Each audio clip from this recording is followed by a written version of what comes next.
ગીર સોમનાથ જિલ્લામાં જે અસામાજિક ગુંડા તત્વો વિરુદ્ધ યાદી બનાવેલી છે, કુલ 135 જણાની યાદી છે અને તમામ વિરુદ્ધ છેલ્લા 3-4 દિવસથી ઝુંબેશ ચાલી રહી છે.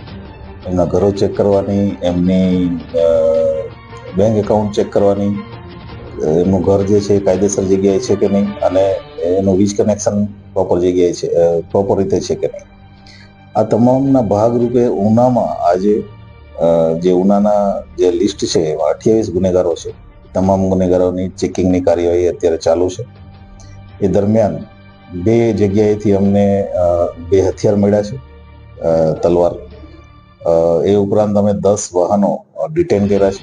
આજે આરોપીઓને અથવા એમના સગા સંબંધીના છે અને 3 જગ્યાએ જે વીજ કનેક્શન ગેરકાયદેસર લાગતા એનો વિદ્યુત કર્મ